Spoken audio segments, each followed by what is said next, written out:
both of our senators here, Senator Murray and Senator Cantwell.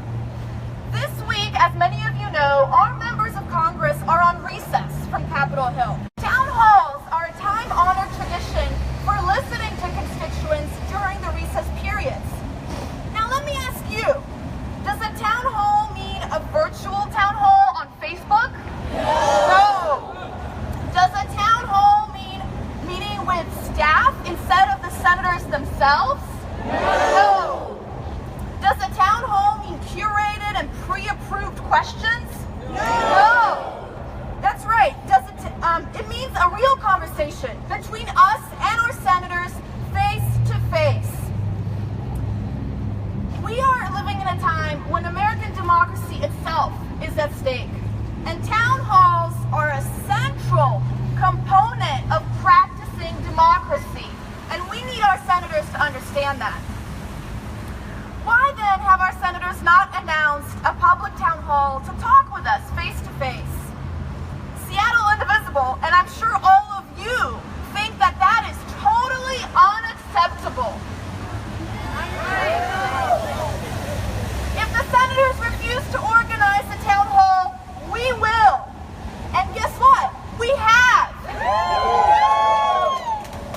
The constituent organized town hall will be this Saturday, 6:30 to 8:30 p.m. at Blaine Memorial United Methodist Church in Beacon Hill. So please, that's right. Please come and bring friends and family. Please notify the media if you have any media contacts. We need all Washingtonians to show up, including our senators. And so now let's turn it over to our speakers. First up, we've got Melissa Alexander, who will be talking about why we need to protect the Affordable Care Act. Come on up, Melissa.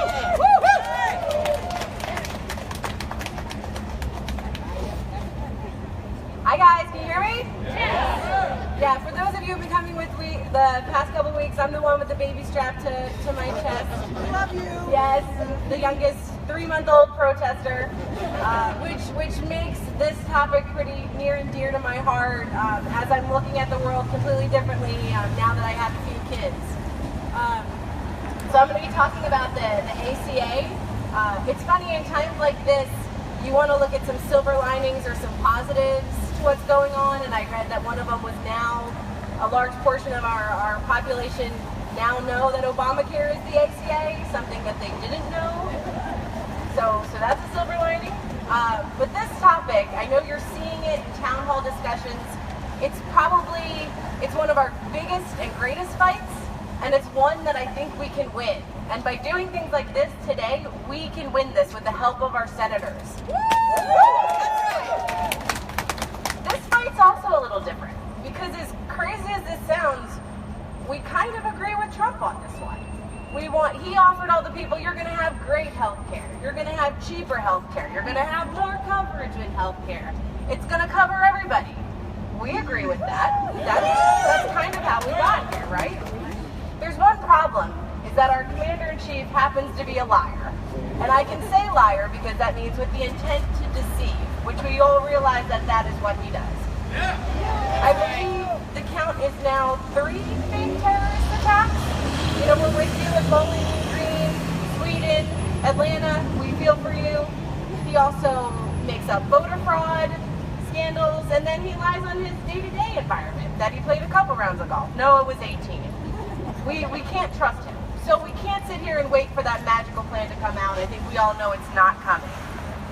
So who we're really fighting today is the Republicans. So I want to talk about just how we got here, what they're offering us, and then what we're fighting for. So we got here because the law wasn't perfect. No crazy change in law is going to be perfect, but we never got a chance over the past 6 years to fix it. So we had people that were hurt by this law because it was expensive and their cover wasn't as good. We agree with that. We understand that. But the Republicans manipulated that and manipulated the people to only talk about those bad things and then make up things like death panels. They're also liars because they wanted to get in power. Well, they're here now. They got the power because those people were hurting and they promised they could make changes. Also, a huge demographic of those suffering from industries going down now suffer from opioid illness. too. They need better health insurance. So now, after 7 years that the Republicans have had to fix the problem, they have to go back and talk to us now. They haven't been able to provide any plan. So what Paul Ryan wanted to do, he said, let me give everybody an outline so I have something to talk about.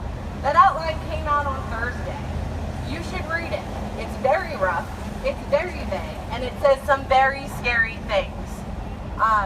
So I would have you take a look at it if you can.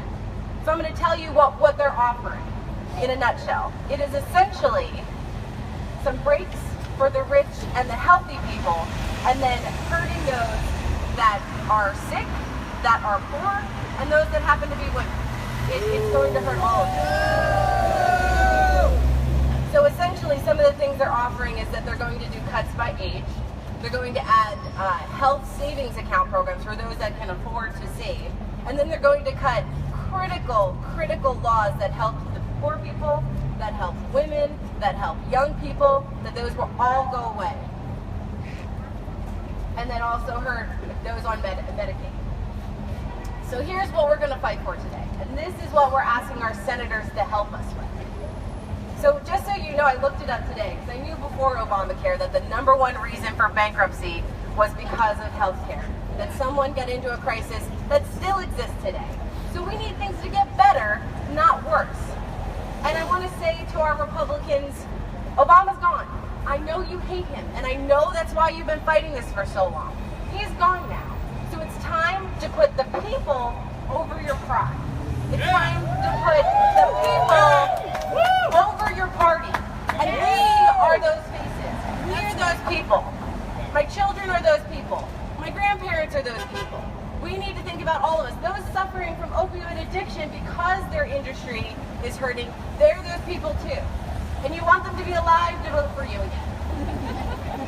So here's what I'm asking. We're asking our Republicans and we're asking our senators here to put pride, to put people over party. We're asking for them to include pre-existing conditions. People over party. We're asking them to increase opioid support, addiction support. People over party. People over party. We're asking them to include the health benefits that were included in Obamacare. People over party. We're asking them to support people in rural areas, women in rural areas, where only Planned Parenthood exists.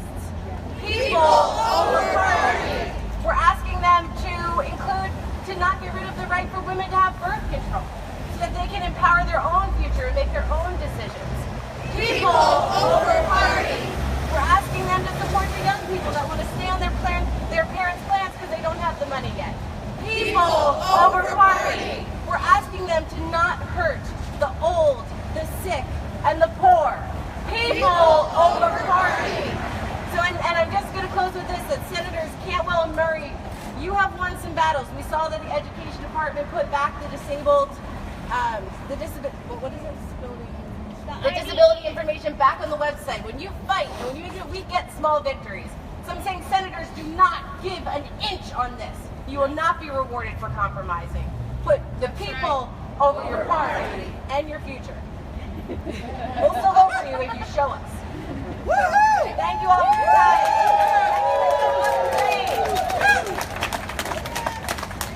Thank you, Melissa. Resist, that's right. We want our senators to hear us loud and clear on every one of these issues, including the Affordable Care Act.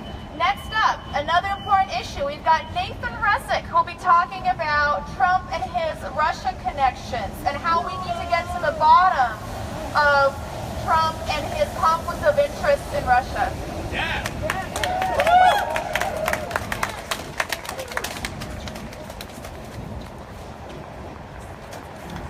Hi there, my name's Nathan. Excuse me. And I can already tell this microphone is going to work better than last week, which is kind of fantastic. Alright, so, right there, is that good? Alright, so last Monday, when we were all here, Michael Flynn resigned. I was excited, but it's important to understand why he was asked to resign, okay? He was asked to resign so Mike Pence wouldn't be caught in a lie. Because Mike Pence had been on Fox News and had this to say. I talked to General Flynn yesterday, and the conversations that took place at the time were not in any way related to new U.S. sanctions against Russia. Okay? Basically, Flynn fell on a sword for Pence, so the White House it can pretend it's closed the door on all of this. Trump wants you to believe that Flynn was some kind of a rogue spokesman, that he acted alone and he has no relationship with Russia. You guys believe that? No! In the past few weeks, in a blatant display of power and defiance, Russian jets have buzzed a U.S. ship in the Black Sea.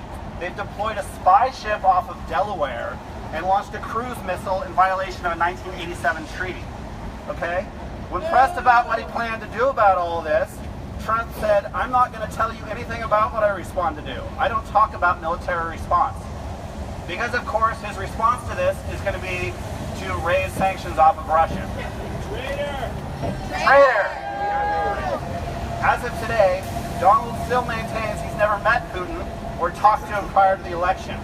But there's a video from 2014 where he says he spoke to him directly. There's a talk show clip where he talks about meeting him. And there's also phone records showing his staff has been in repeated contact with top Russian intelligence officials throughout the entire campaign. For those of you paying attention, obviously this is only about a third of the examples I could give you of conflicts between Russia and Trump, but I know we're all only being paid to protest until 12. So I'd ask you all, let's stand behind Senator Murray and Cantwell and representatives and call for an independent and full investigation of Trump's Russian ties. Nothing less than that will do, With okay? a special prosecutor. That's right, special Not prosecutor. Jeff Sessions. Yeah, no. God, no. Okay, let's ask for a real investigation, and then let's hold Republican senators accountable in any efforts to obstruct this from happening. Yes. Okay? Yeah. Every town hall for every senator in every state in this country needs to be filled with angry people demanding answers, okay? That's right. The White House wants us to let this go. What do you guys think? Should we let this go? All right, thanks for your time. Thank you, Nathan. Thank you so much. Next up, we've got Connie Vogan, who'll be talking about Scott Pruitt, even though he got confirmed. But she'll be talking about how to hold him and the senators that confirmed him accountable. Come on up, Connie. So can you hold her? Yes, absolutely. Get it?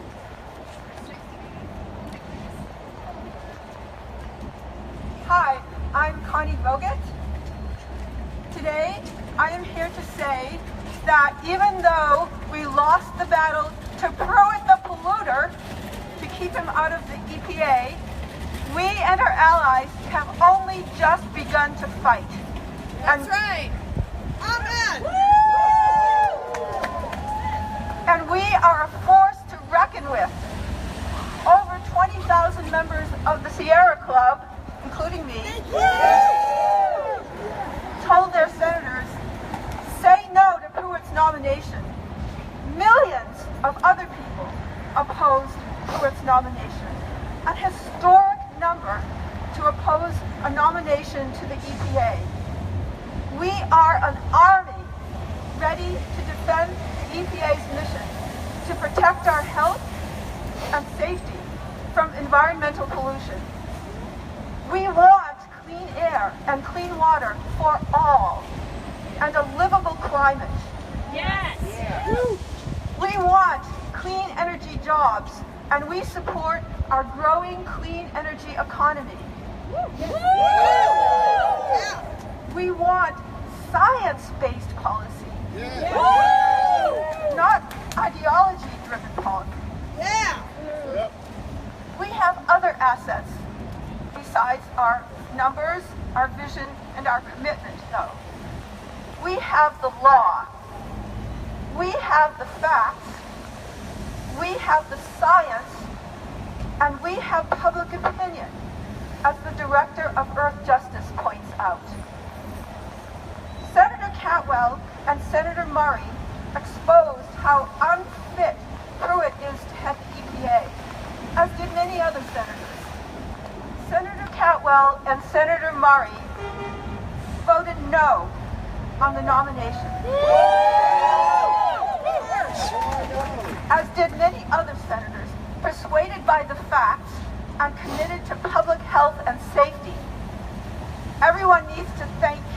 and Murray for fighting on our behalf. I have phoned in my thanks already. But we must tell Cantwell and Murray, stay in the fight. That's right. Use the Senate's power of oversight to protect the EPA from Pruitt's toxic agenda to whatever degree possible. And we will back you up. We must tell Senator Murray, who is on the Senate Appropriations Committee, protect the EPA's budget from Pruitt's chopping block. We will back you up. We can also tell our senators, stand up for our country's commitment to the Paris Agreement on climate change. Yes. And we can tell them opportunities to protect our environmental resources will come. Opportunities to promote clean, renewable energy will come. And we want you to take these opportunities. In conclusion, I offer 3 points made by the Environmental Defense Fund. 1, because millions opposed the dangerous appointment of Scott Pruitt, we are in a stronger position for the fight ahead. 2, Pruitt's every move will now be followed. 3, we may have lost the battle, but we will win the war. Thank you. We've been out here for 5 weeks straight now, chanting things like reject Pruitt. Right now, we gotta resist Pruitt. Resist Pruitt. Resist Pruitt. Resist Pruitt. Resist Pruitt. Resist Pruitt. Resist Pruitt. Resist Pruitt. Resist Pruitt. That's right. No way. Next up, we've got Tom McClory, who'll be talking about national security and relations with Russia.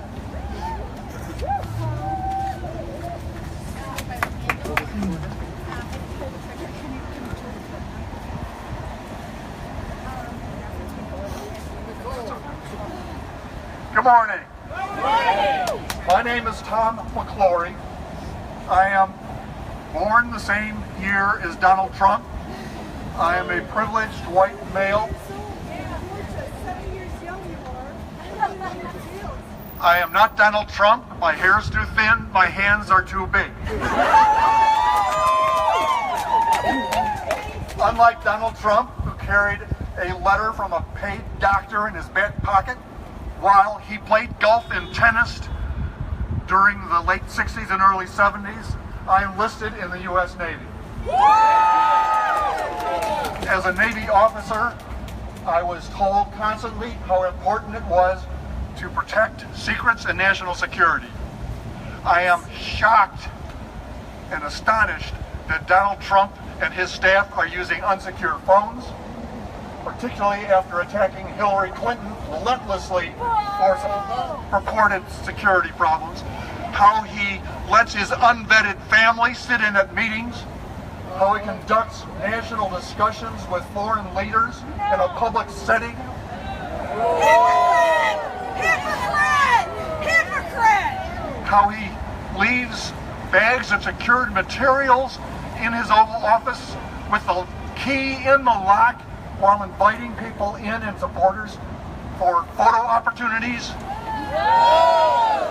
How he has his supporters posing for photographs in violation of national security, standing next to the nuclear football. Now he says, let's be friends with Russia. What is wrong with that? I will tell you what is wrong with that. What made this nation great is not our military power. It's not our economic power. We were great from our inception because our Constitution ensured equality for all.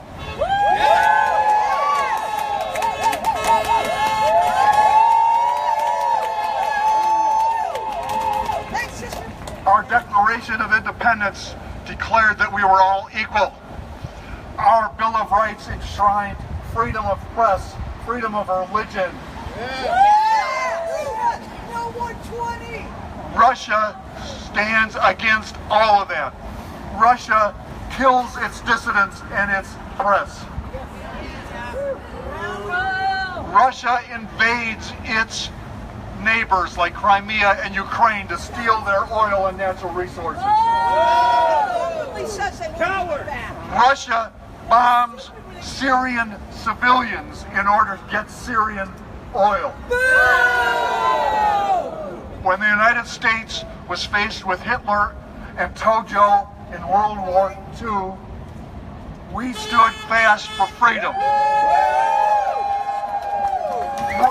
The United States imposed sanctions on Japan and on Germany, cutting them off from natural resources, and eventually 400,000 Americans died to defend freedom and equality. Russia stands against that. Our president at that time did not say, let's make a deal with Hitler and Tojo and cut the sanctions. He said, keep the sanctions in place, come what may. This is a nation based on strength and sacrifice. Our Constitution calls for the president to take an oath. It's not an oath to keep us safe, to make deals with the Hitlers and Putins of the world. The oath, and the only oath that our founders put in the Constitution, was to defend that Constitution and the rights for which it stands.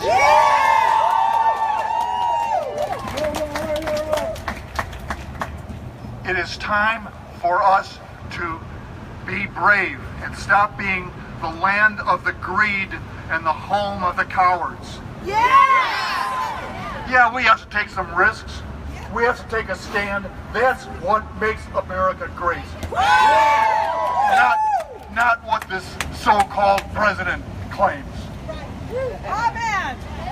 Now, I'm the same height as the president also, but he is a 6'2" steaming pile of shameless hucksters.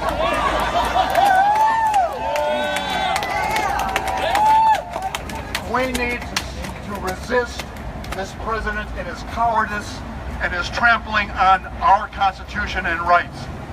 We need to resist Mike Pence and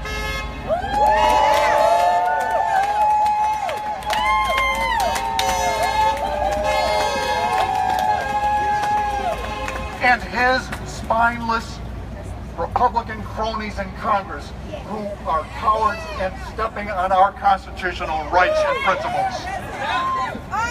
We need to stand as Seattle Indivisible against those who would trample our rights. We need to stand as Washington State Indivisible and resist those who would trample our Constitution and our principles. We need to stand indivisible with freedom and justice for all.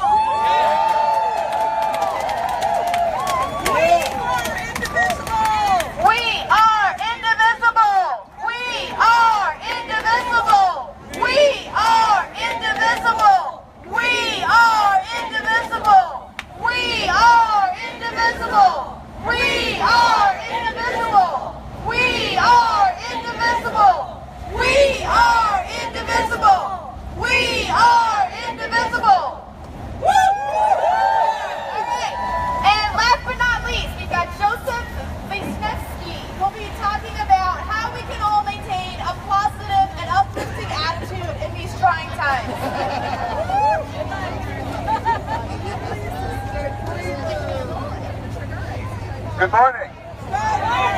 Nice to see you all here.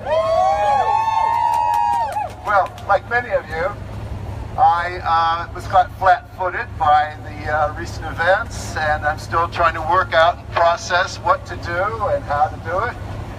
And, you know, it is scary. It is scary. And I try to ask myself some questions. And I'm going to ask you those same questions. 1, do you in any way, shape, or form want to resemble Mr. Number 45? No! Do you in any way, shape, or form want to resemble President Bannon? No! Do you want to mirror the paranoia, the fear, and the hatred of many of the administration supporters? No! Well, I'm struggling with that. Because, you know, it's pretty easy to get scared. And that fear easily turns into hatred. And once that happens, they've won because we've become like them. Yes. Not a chance. Oh, there's a big chance. There's a big chance. I mean, when that starts bubbling and you see those emails coming in, you see those Facebook posts, it starts to bubble and you just start getting really, really angry. Well, angry is just fine. But we have to be the grown-ups. We really do. We have to be the grown-ups. And unfortunately, I have to be a grown-up. Oh. Why me? And when you see those scared, spoiled 3-year-olds stomping their feet and saying, I want this, I want that, we have to calmly say, no, you can't do that. We will block you, we will stop you, but you cannot do that. And we really need to be able to do that. When those scary emails come in, we need to take a big breath. Ready? In, out. And you say, what can I do today? When you see those Facebook posts that just drive you insane, you have to go, breathe in, breathe out. How can I fight this today? Who can I call today? What kind of action can I take today? And if you can remember that, we can calmly, relentlessly, steadfastly send these snakes back where they belong. I'm going to finish with a song. Rush has been on the podium today. Why not? I saw Donnie kissing Vladimir just before that missile launch last night. They did not see me there. They were in their underwear and shouted, goodbye China, rockets rose into the air. Then I saw Donnie patting Vladimir on his little tush so snowy white. That wily Russian winked, but Donnie gawked and blinked and said, please, did I do all right? Thank you. Thank you so much. Thank you for that song. So that's actually a great segue on when we wake up every morning and we're sick and tired of seeing what's in the news and we're a little down, and we should ask ourselves, what one thing can I do today? And folks, we've got a lot of things coming up that you can get involved in, and one of those is the town hall this Saturday. So Alex, there, come on up.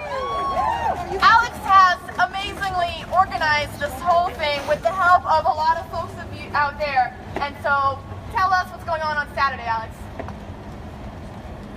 Okay, first off, I just want to recognize Jonathan and Leslie and all of massive help. This is not a Seattle Indivisible event. This is a collaborative process. So they're doing an awesome job. In here I have press releases that are going to go out today. We'd like them to change. Point it up higher, too. There you go. Can you hear me now? Yeah! I've got press releases here that are going to go out today. What we'd like to see is that we'd like to see them changed. Right now, the senators have not actually confirmed they're coming. So when we go inside to meet with their staff, what do we want to know? Are senators going to show up?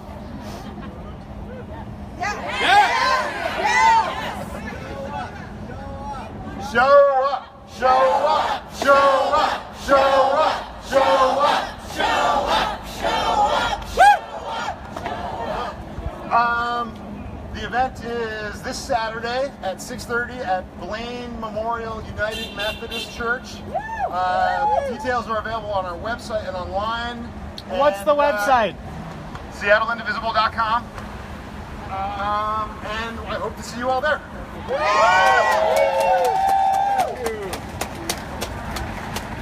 Jesse, come on up and make an announcement.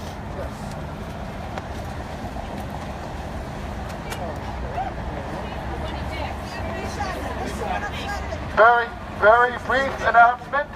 The 43rd District Democrats are having our monthly meeting tonight at 7 p.m. at University Heights Center. We would be delighted to see any or as many of you come. We'll be having speakers on the democracy vouchers in Seattle, and you can also just get involved and find out more about local activities. So please I can give more directions or details. Come and talk to me. Thank you. And now come in and meet with the senators. Before we do that, we got one more announcement. Jonathan Tong, come on up. All right, Jonathan. Good morning, everybody. My name's Jonathan Tong, and I'm a lead organizer for Indivisible North Seattle. This is actually my pre-speech speech, so if you're videotaping this, you could pause right now if you want, and I'll let you know when to start it up again. You might notice that if you look around, we really don't have any mainstream media coverage here. So what we're going to do here today is see if we can make a nice little 3-minute viral soundbite that we can use on social media. So here's what we're going to do. The little microphone here is nice, but we're going to take a page from the Occupy Wall Street handbook, and we're going to use the people's mic. Do you guys know what the people's mic is? Yeah. Okay, so here's how it works if you don't know how it works. I say a few words, and then you say a few words, and that way everybody's saying it together and our voices are amplified. So for example, if I say mic check, you say mic check. If I say we the people, you say we the people. That's how it's going to work. So I kind of got a little 2-minute thing broken up into nice little sound bites. When I get to the end, when I say we are indivisible, we can all join in that together, and then we'll stop, we'll cheer, we'll go crazy, and hopefully we'll have a nice little 3-minute viral video to share. Sound good? Okay. So now, if you want to record this on video, go ahead and hit the play button. 1 minute. All right. Sure. All right. Are you ready? Mic check! Mic check! Mic check! Mic check! We the people are gathered here today to let our members of Congress know that we appreciate their courage in opposing unjust policies based on corruption, fear, and falsehoods. And in standing up for progressive values of inclusion, fairness, and truth. But we need them now. To demand an independent investigation into Trump's dealings with Russia. This is not about Democrats versus Republicans. This is about protecting our democracy. And the future of our republic. We're also calling on our senators to oppose and delay every cabinet nominee, every Supreme Court nominee, everything Trump does, until he releases his tax returns, and gets rid of his conflicts of interest. As every legitimate president every legitimate president for the last 40 years has done. for the last 40 years has done. Lastly, we call on our senators Lastly, we call on our senators to join us next Saturday night, to join us next Saturday night, February 25th, February 25th, from 6:30 to 8:30 p.m. from 6:30 to 8:30 p.m. in Beacon Hill in Beacon Hill for an open town hall event for an open town hall event where they can meet their constituents where they can meet their constituents face to face face to face to receive their thanks to receive their thanks and to listen to their concerns. and to listen to their concerns. It's your job to do that It's your job to do that as our elected representatives, as our elected representatives. and it's our job as your constituents And it's our job as your constituents to hold you accountable to represent us. to hold you accountable to represent us. We are indivisible, We are indivisible,